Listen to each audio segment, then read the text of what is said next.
because it is getting hotter, and you know with the heat comes dehydration. With dehydration ends up having Kidney stones? Yes, kidney stones. Not eating chocolate. Not eating chocolate? He's not supposed to be eating chocolate because he has kidney stones. There's very little chocolate on this, leave me alone. Well, kidney stones is definitely a product of, because I got kidney stones, as Jay was saying, years ago. No fun. Because I was dehydrated, because I was drinking too much sugary drinks and I'm not drinking enough water. And that whole ordeal, I think that ended up costing me like around $7,000. Not costing me, I had insurance, but the whole thing cost about $7,000 just because I wasn't drinking enough water.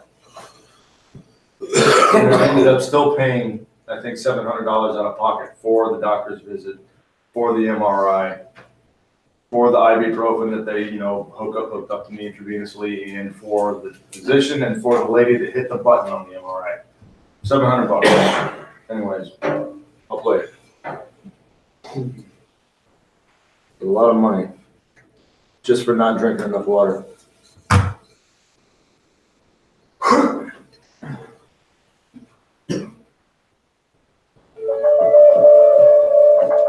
Endless other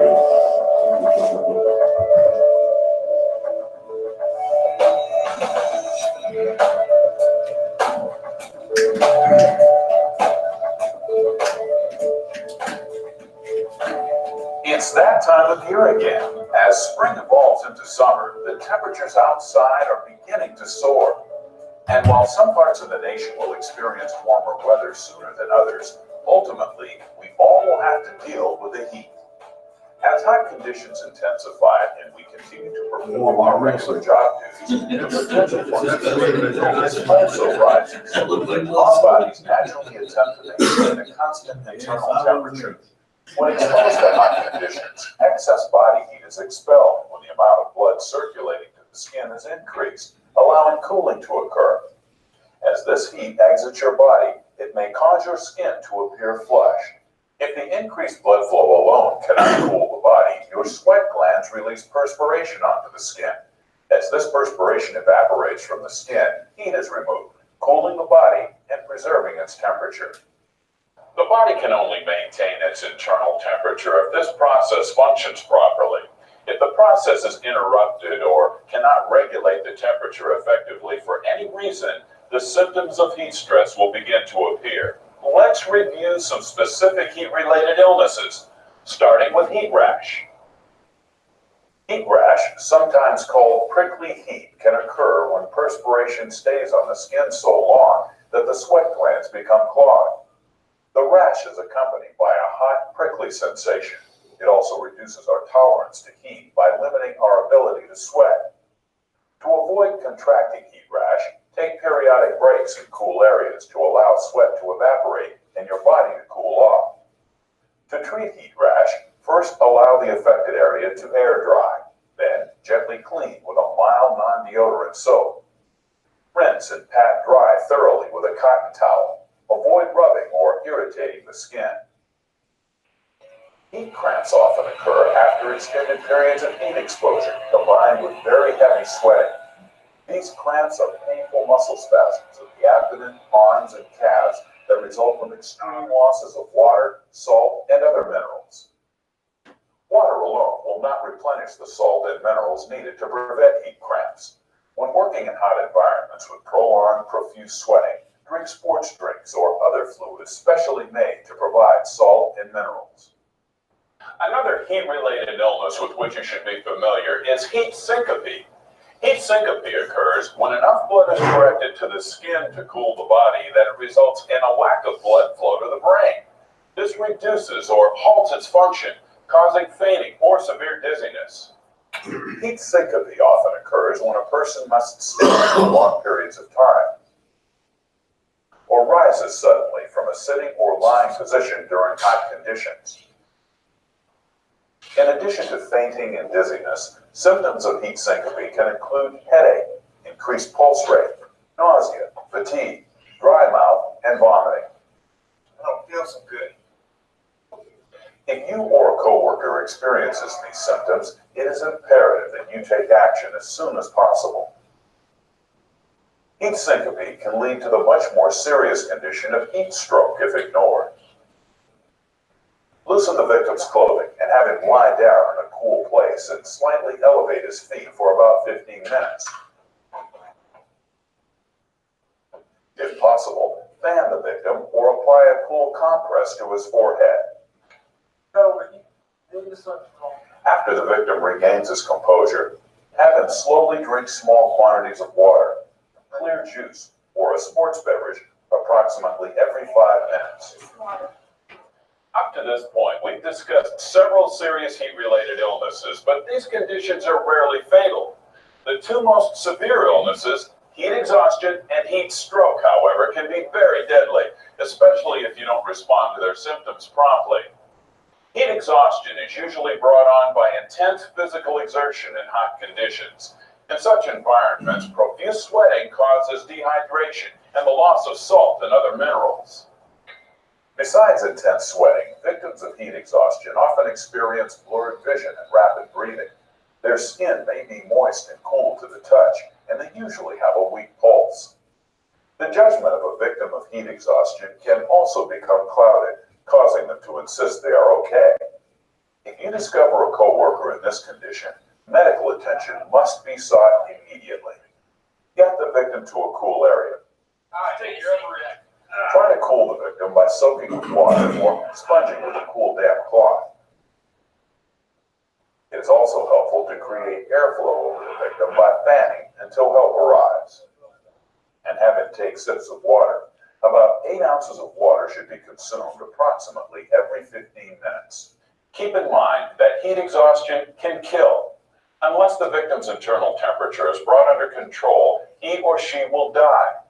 You must take immediate action when you or a coworker exhibit the symptoms of heat exhaustion.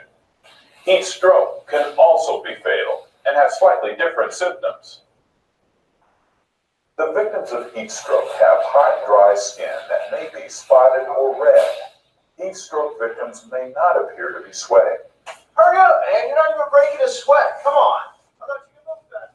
This is because their internal cooling processes have completely shut down.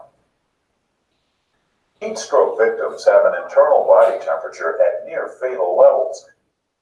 And with no working mechanism for cooling, their life is in immediate danger. Come on, dude. Are you okay? A heat stroke victim may be delirious or go into convulsions when their body temperatures elevate to levels the body cannot tolerate. Hey, somebody help!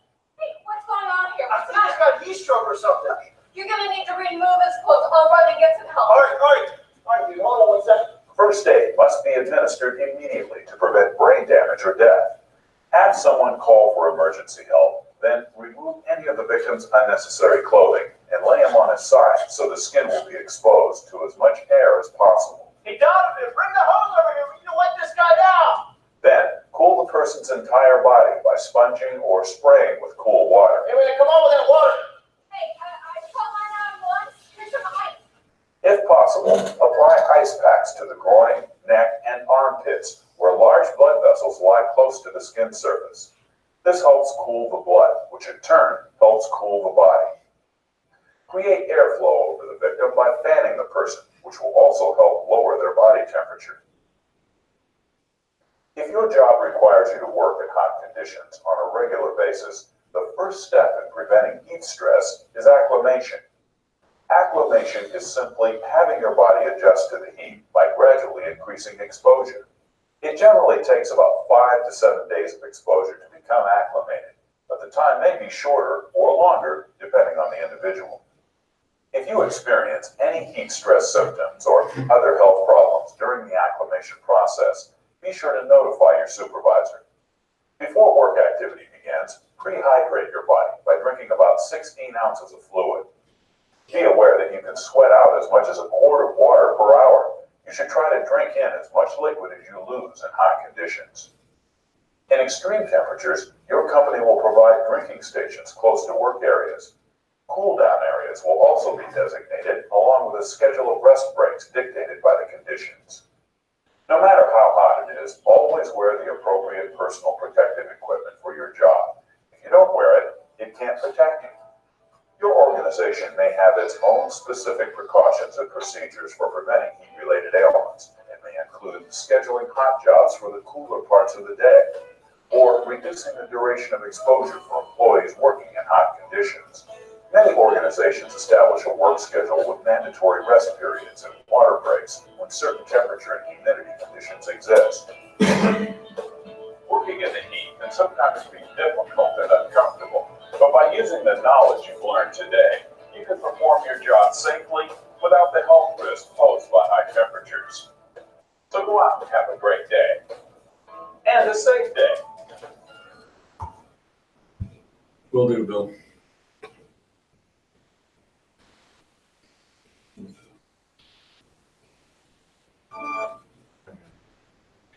I know everybody laughs and they think it's kind of funny whenever they see the guy, laying down and they remove his clothes and they hose him down. Everybody usually gets a pretty good chuckle out of that, but it is serious business because that stuff happens to people. Like if you don't get them cooled down fast enough, that happens. Their brain's basically cooking inside their head like an egg. And the faster you get them cooled down, the better off they'll be. Because, you got to consider something happens to somebody, and if you do end up calling 911, if you get to that point, time. It's all about time. Get them cooled down fast enough because it could take EMS maybe 3 minutes, 5 minutes, depending on where you are. So the quicker you take action, if you see somebody going through what they were going through in the video, the quicker you do that, the better off, the better the chances are going to be. Because everybody's different. Not everybody's the same. What you guys do out there in the field in the hot heat for several hours on day, I couldn't compete with it. It'd take me some period of acclimation, getting used to it, getting used to the heat, getting used to the work. So not everybody's the same. So, what John can do for 3 hours at a crack compared to what I can do at 3 hours at a crack, very different. He could probably go the whole entire 3 hours with me. I'm huffing and puffing and I'm tired and I'm getting overheated. So don't harp on each other if you see that one needs a break more so than the others. Because like I said, everybody's different. You got to get acclimated to it. So when you're out there, stay hydrated, drink waters, drink those sports beverages, stay away from the Monsters, the Red Bulls, the Rock Stars. They're loaded with caffeine. That's what happened to me when I had my kidney stone. I was drinking Red Bull, and before I knew it, something's going on down there. Something's wrong with the plumbing. I go to urinate, and it's coming out, and it looks like tea, dark colored tea. I had to go to the emergency room, pump me full of fluids, pass the kidney stone, $7,000 later, $700 out of pocket. That's what I had to go through. So learn from my experience. Stay hydrated. Stay away from those heavily caffeinated drinks. All right? And chocolate. Miss Chocolate. And chocolate. So, any questions? Thank you, guys.